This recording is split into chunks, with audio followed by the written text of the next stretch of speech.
मित्रांनो, आपल्याकडे प्रत्येक पूजेमध्ये पंचामृताला अनन्यसाधारण महत्त्व आहे. प्रत्येक पूजेमध्ये पंचामृत आवश्यक असतंच.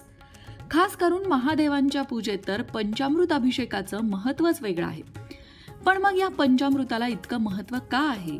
आणि पंचामृत बनवण्याच्या अनेक वेगवेगळ्या पद्धती आहेत. म्हणजे प्रत्येक भागात वेगवेगळे घटक वापरले जातात. पण नक्की पंचामृत बनवण्याची योग्य पद्धत कोणती आहे हे सगळं जाणून घेऊया. पण त्याआधी चॅनलला सबस्क्राईब नक्की करा आणि आमच्या फेसबुक पेजलाही फॉलो करा. पंचामृत म्हणजेच 5 पवित्र गोष्टींनी बनवलेला पदार्थ. हे मिश्रण दूध, दही, तूप, साखर, मध साधारणतः याच 5 गोष्टींनी मिळून बनवलं जातं. काही ठिकाणी 1-2 गोष्टी वेगळ्या वापरल्या जातात. पण देवतांना हे पंचामृत अत्यंत प्रिय आहे अशी मान्यता आहे. प्रसादाच्या रूपातही याला महत्त्व आहे. म्हणजे देवतांना अभिषेक करण्यासाठी सुद्धा पंचामृत महत्त्वाचं असतं आणि त्याच पंचामृताचा नैवेद्य सुद्धा देवतांना दाखवला जातो. पंचामृत माणसाने ग्रहण केलं असता माणसाच्या मनामध्ये सकारात्मक भावना निर्माण होतात. कारण हे पंचामृत आरोग्यदायी आहे. त्यामुळेच तर गर्भवती महिलांना सुद्धा पंचामृत घेण्याचा सल्ला देण्यात येतो. काही ग्रंथांमध्ये पंचामृताचं महत्त्व सांगण्यात आलेलं आहे. भक्तिभावाने जो पंचामृत ग्रहण करतो त्याला जीवनातल्या सगळ्या प्रकारची सुखसमृद्धी प्राप्त होते असंही म्हटलं जातं. भगवान शिवशंकरांना नियमित पंचामृताने अभिषेक केला असता आरोग्याच्या समस्या दूर होतात, घरात सुखसमृद्धी येते. म्हणून तर खास करून महाशिवरात्र असेल किंवा श्रावण असेल, यामध्ये भगवान शिवशंकरांना पंचामृताने अभिषेक करण्याला महत्त्व आहे.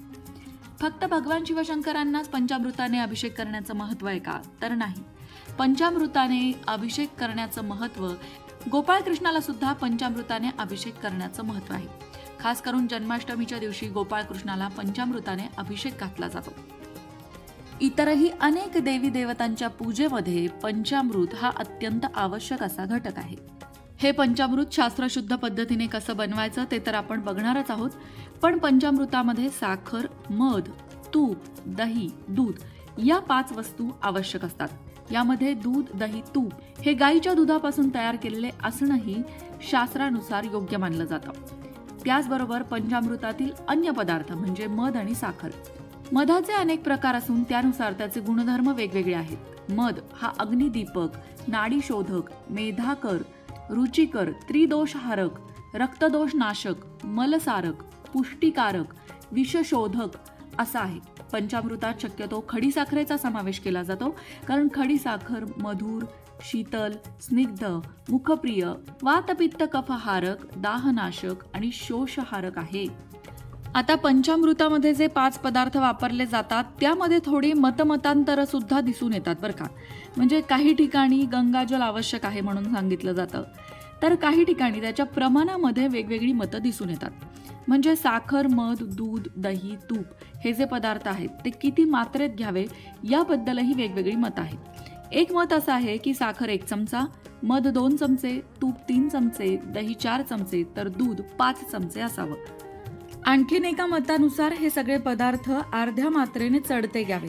म्हणजे साखर 1 चमचा, मध 1 चमचा, तूप 2 चमचे, दही 2 चमचे आणि दूध 3 चमचे. या प्रकारचं एक दुसरं मत आहे. विशेषतः तूप आणि मध हे 2 पदार्थ समान मात्रेने मात्र घेऊ नयेत असं आवर्जून सांगितलं जातं. आजारातून उठलेल्या व्यक्तीने रोज पंचामृताचं सेवन केलं असता आजारात झालेला शक्तिरास भरून निघतो असंही सांगण्यात येतं. आयुर्वेदानुसार पंचामृताचे अनेक लाभ सांगण्यात आले आहेत. काही भागामध्ये या पंचामृतामध्ये साखरेऐवजी गूळही वापरला जातो. प्रत्येक भागात पद्धत थोडीफार वेगळी असली तरी साधारणतः निरोगी देशी गाईच्या दुधात कोणतेही दोष नसल्यामुळे त्या दुधापासून तयार होणारे दही, दूध, तूप हे पदार्थ शुद्ध, पाचक आणि कृमीनाशक तसंच बलवर्धक, बुद्धिवर्धक आणि उत्साहवर्धक असतात, जे पंचामृतामध्ये सामील केले जातात. आपल्या संस्कृतीमध्ये अनादी काळापासून गाईचं महत्त्व तर आहेच. पण अगदी अलीकडेच जर्मनी, अमेरिका, रशिया इत्यादी अतिप्रगत देशांमध्ये सुद्धा गाईपासून मिळणारे गोमूत्र, शेण, दूध, दही, तूप इत्यादी पदार्थांवर प्रयोगशाळेमध्ये शास्त्रशुद्ध संशोधन होऊन त्याचं अनन्यसाधारण महत्त्व देखील सिद्ध झालेलं आहे. म्हणूनच तर कुठल्याही भागातली कोणतीही पद्धत असू द्या, पण पंचामृतामध्ये हे 3 घटक असतातच: दूध, दही आणि तूप. त्याचबरोबर मध हा अत्यंत औषधी आहे. मधाने भगवान शिवशंकरांना अभिषेक केला असता दीर्घायुष्याची प्राप्ती होते. मधाने देवतांना अभिषेक करण्याची परंपरा अत्यंत जुनी आहे, म्हणून मधाचा सुद्धा समावेश पंचामृतामध्ये असतोच असतो. आता राहिली साखर. साखरेबद्दल सांगायचं झालं तर साधारणतः खडी साखर पंचामृतामध्ये वापरण्याचा सल्ला दिला जातो. गरोदर स्त्रीने 9 महिने शास्त्रशुद्ध पद्धतीने बनवलेलं पंचामृत ग्रहण केलं तर गरोदरपणामध्ये तिला होणारे अनेक प्रकारचे त्रास कमी होतात. म्हणजे थोडक्यात काय तर देवतांना जे प्रिय आहे, देवांना ज्या गोष्टीने अभिषेक घातला जातो त्या आपल्या आरोग्यासाठी सुद्धा लाभदायक आहे. म्हणूनच तर त्याला पंचामृत म्हटलेलं आहे.